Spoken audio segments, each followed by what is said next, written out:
Please welcome to the stage Molly Baldwin, CEO and founder of Roca.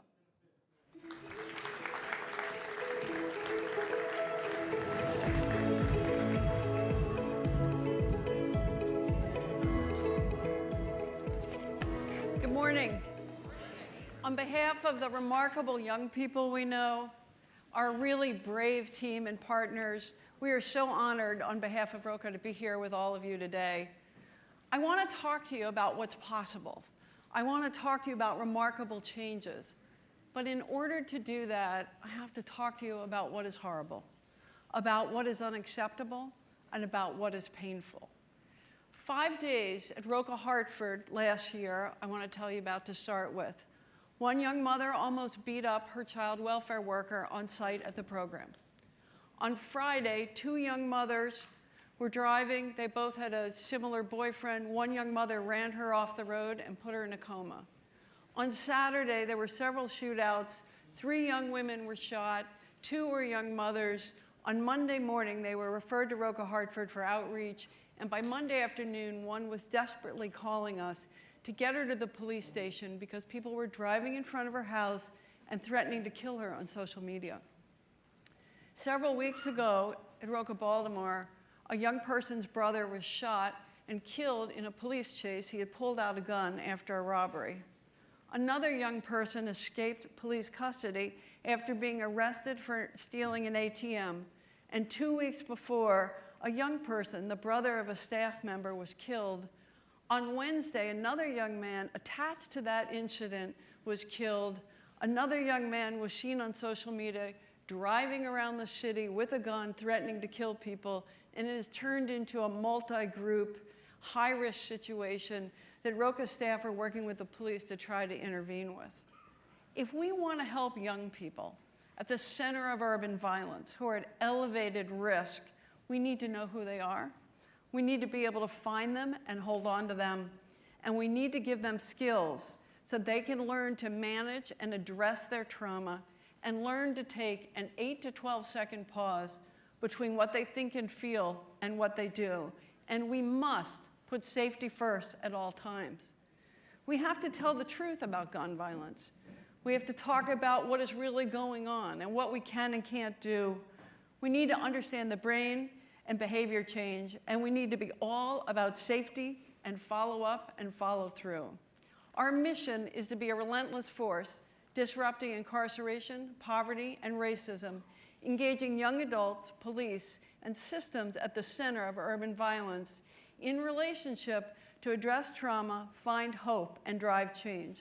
Roca is a 35-year-old organization, started in Massachusetts. We've been in Baltimore and now Hartford. Last year, we intensively served about 1,800 young people at the center of urban violence.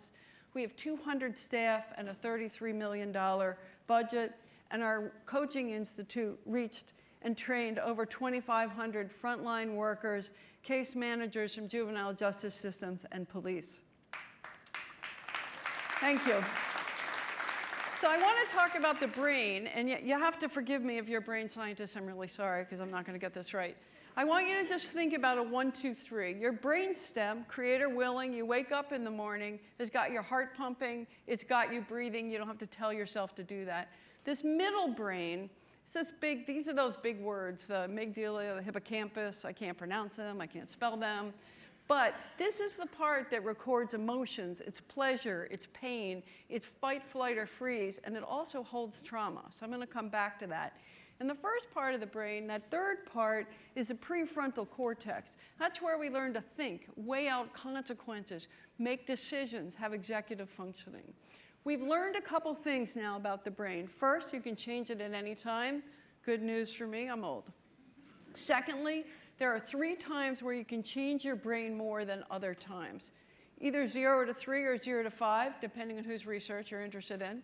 Actually, 18 to 25, and then right after you have a baby. So it's important to understand that. What we know, if you think about that middle brain down, we'll call that the bottom brain. What we now know is that really it's into your mid-20s that you actually access the thinking part of your brain. We know that if you haven't been safe, if you have had a lot of trauma, that in fact you can be stuck in that middle brain, that you cannot access the thinking part of your brain. And so what we have learned and what we believe is that violence really happens in the bottom part of that brain. And you'll see on the slide there, we really think that's what it's about.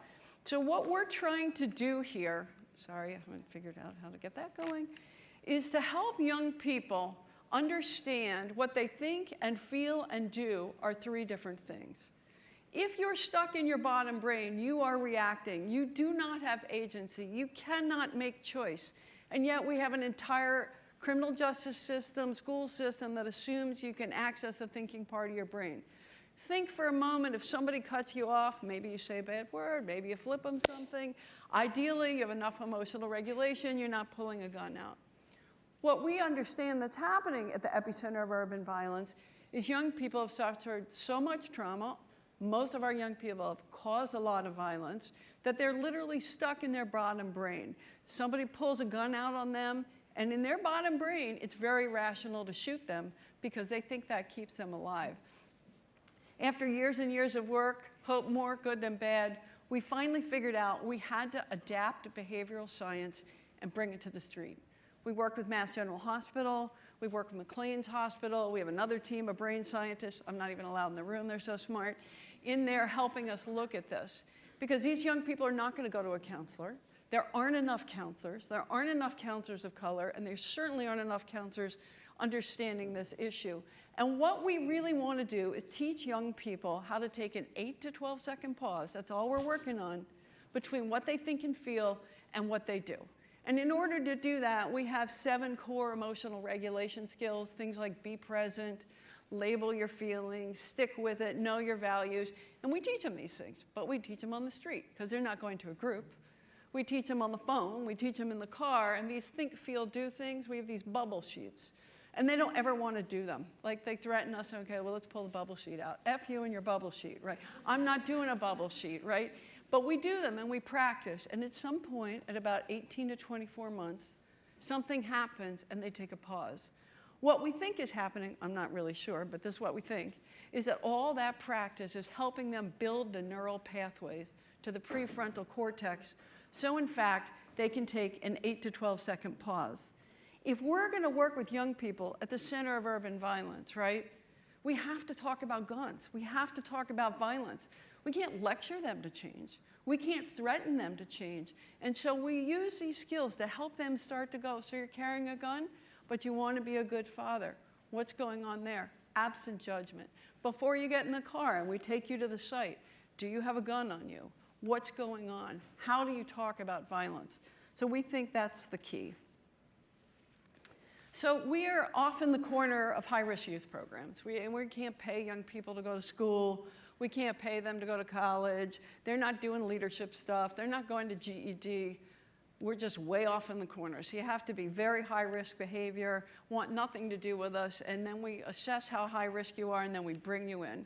So first, you have to know who these young people are. Through risk assessments, on the back of an envelope, we're pretty good. We find them. Then you have to hold on to them, right? We're known for what's called relentless outreach, legal stalking. So for example, last fiscal year, there were 115,000 efforts directly with young people, with their family members or friends or girlfriends or efforts. So we track everything. Very few of them are mandated to be there. Our retention rate was 88%. Our life-changing skills is really find them, hold on to them, and teach them this CBT, this cognitive behavior theory, to help them rewire their brain. We have centers, we drag them into job training and work crews, and they blow out of that 6, 7, 8, 9 times over 18 months. We try to get education in. We work on basic needs, but really what we're doing is holding on to them to teach them these skills so that at some point, when somebody pointed a gun at them, which they've told us, they finally took a step back and made a different decision. The other thing I would say is that that's really important is safety. Has to be first, right? There are too many guns. Young people are highly disaffected. There are high capacity weapons. There are ghost guns. It is easier to get a gun than it is to have a roof over your head today in some cities. So if we don't have safety first, we can't help young people. We have to keep staff safe. You're not supposed to send them out in the middle of all kinds of shootouts. Not appropriate. We have to pay them and support them and work on their trauma as well so they can be there and help young people make changes. The second thing is we run a real-time safety 24/7 text, phone calls, and you have to work with police, whether you're getting along with them or not. In Baltimore, our first and longest standing partner is the Baltimore Police Department. We started after Freddie Gray was killed. We started once the city was in a consent decree and after the gun violence task force. So this is possible. Has to be daily and all day long. Then, so what? All right, so what are we doing here? We have a 3 to 4 year intervention. In Massachusetts, we've been tracking for about 5 years. We showed a 45% reduction in recidivism for high-risk behavior. 4 out of the 5 young people who come engaging in violence really reduce that violence. In Baltimore, we showed a savings and reduction of incarceration. I mean, we didn't close a wing, but of about $12 million to give you a sense of that. So again, you have to identify these young people. You have to hold on to them, whether they like you or not. You have to give them the behavioral health skills to take an 8 to 12 second pause, and you have to keep people safe. And then just to say, our growth strategy really is to coach community violence intervention organizations, juvenile justice systems, and police in our CBT Rewire, in how you focus outreach, how you hold on to young people over a long period of time. And at the request of Roxanne, which is great, we teach young people CBT, and we should have bumped into teaching some cops CBT, and they're like, well, we're not teaching anybody else, so you got to do something different. So we have a 1 hour in-the-room training for 8 hours for cops, teaching them about trauma and brain science, 4 core emotional regulation skills, and we send them texts twice a week. We've now trained probably over 3,000 cops, and the Baltimore Police Department is finishing up training the department under the consent decree. In closing, we are so blessed. We watch young people put guns down. We watch young women leave trafficking and ask for help. We watch young people leave an abusive boyfriend. We witness young people finally learning to read, holding on a job. And I'll close with a young man who was the driver in a drive-by shooting that killed someone. He ended up turning himself into the police.